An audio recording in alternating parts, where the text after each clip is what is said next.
Welcome to Dependable Flame, where we explore vintage petrol lighters, ashtrays, tobacciana, and other useful mechanisms.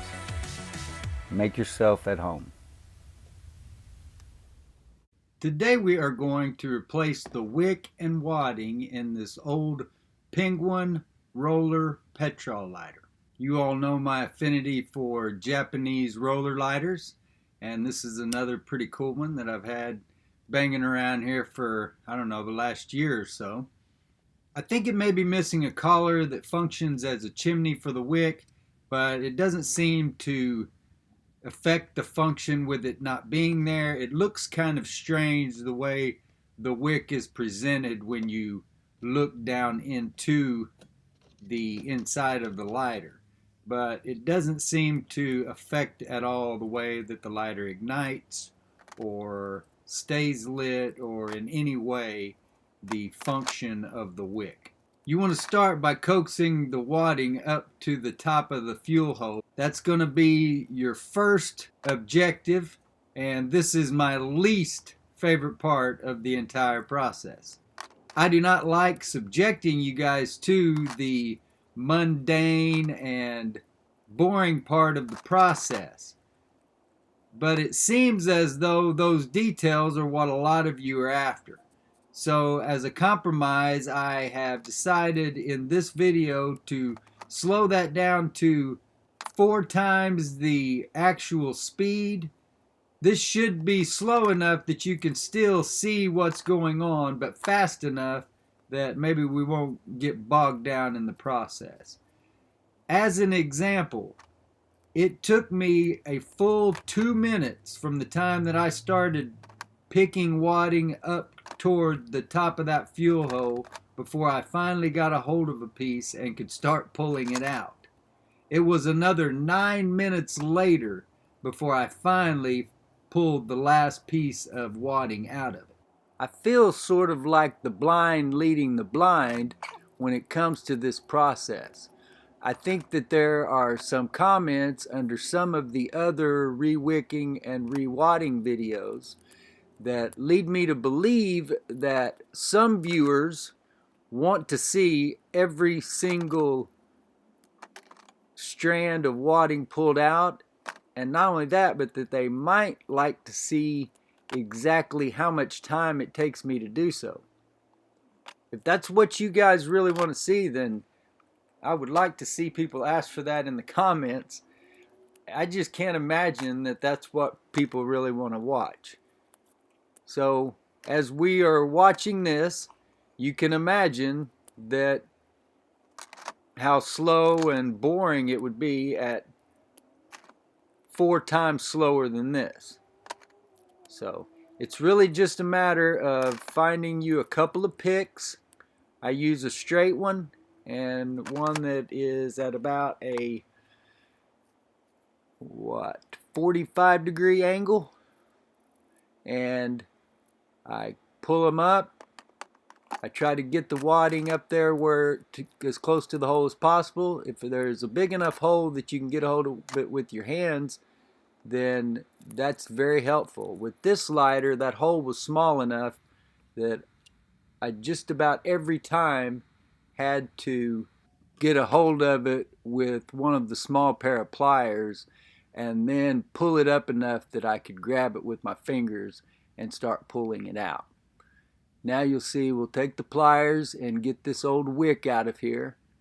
And I'm going to go ahead and take a minute just because of the conversations that I've had with our friend Migo Ring, and I want to document each one of these lighters that I take the old wick out of. I'm going to keep it, and I don't know, they may be useful to him, or we may be able to learn something from them. We'll see. I'm not sure exactly what the purpose for that will be as of yet, but he has inquired about the wicks that I pull out of all the old Zippos, so I thought I'd just go ahead and start making it a habit. I'm not going to be trying to cut on a lot of these wicks anymore, just because I think that's where the major danger is at, is you breathing in those small fibers. So I'm just going to bag it up for now and document it. I'm going to use the Zippo type copper woven wick. I at first intended to use an IMCO wick, but then at the last minute thought about our friend Giovanni and how he said he uses the Zippo type copper braided wicks in all of his lighters, and I thought, why not? Let's just see how easy it would be to get down in there, which you can see it was very easy, no problem at all. And I think with the way that, as I mentioned earlier, I think that it is missing the little collar. I can't remember if it was a penguin or just another. I had another lighter that led me to believe that this lighter should have had a collar up there serving as the chimney for the wick, but it seems to work just fine without it. So, but I do think that maybe a stiffer wick standing upright will help as well. So see how the copper woven Zippo type wick works for us. Now we're going to go ahead and separate our wadding here into several pieces, and then once we get that in there, you'll see I didn't have enough pulled out, and so we're going to do the same with another length once we get all this shoved in there. With a roller lighter like this, usually you can push that wadding in and it will just kind of take the wick. If you were using an IMCO type wick, then you might want to keep a hold of it kind of along the side of the lighter somewhere to make sure that you don't push it all down in there at once.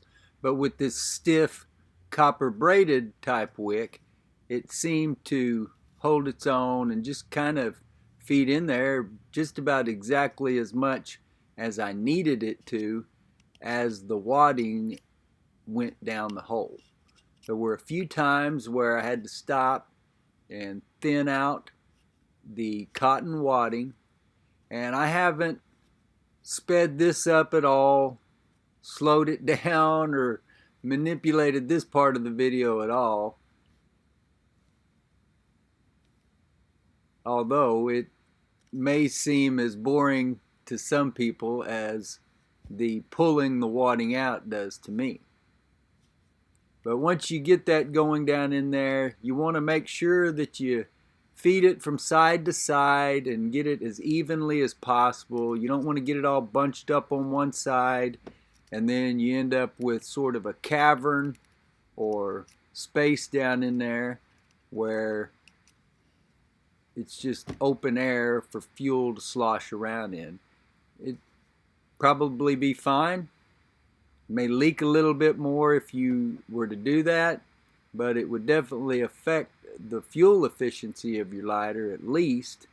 So we got another length of that organic cotton coil separated, and now pushing it down in there, and it's going to take the rest of that wick with it at some point here. And it's not the tightest, but it was way tighter when I got done here than what the lighter was when I started pulling the wadding out of it. So I was content with that wadding being packed dense enough and not really going to allow any sloshing around, and it should function exactly as we want it to. We will trim that wick up here in just a minute. We'll go ahead and get this fueled up. And one trick that I have learned is if you will keep your fingers, the fingers that are holding the lighter, down toward the bottom, what you are holding on the bottom, the actual top of the lighter. You'll see me moving those fingers around down there here in a minute. But as that fuel gets down to that part of the lighter, usually you can feel it cool down. And you'll know to stop pouring, stop squeezing, which it didn't work in this case, as you can see, because I got my fingers soaked. But just one of those things you can keep your eye on, think about. Maybe you can gain an advantage that might keep you from overfilling your lighter as often as I do mine. So we go ahead and get that fuel screw tightened back up. And then I will blow out the excess fuel so that I don't light my hand on fire. It's a very nice Penguin lighter. One of my favorite kind, the roller lighters from Japan. And you can see that it lit, but the wire from the wick was interfering with the way that the file wheel rolled and that the snuffer closed. So I went ahead and trimmed that up. A good pair of scissors are an invaluable tool for you to get that wick just the way you want it. And the good thing about putting that new wick in is then you don't have to worry about those old fibers being asbestos or whatever dangerous material. But that's it from beginning to end. You can see what it takes to pull all that wadding out, to get the wick back in it, to get the wadding then stuffed back in there, and then get your wick manicured, trimmed up, and where you need it to be so that your lighter will light when you need it. Until next time.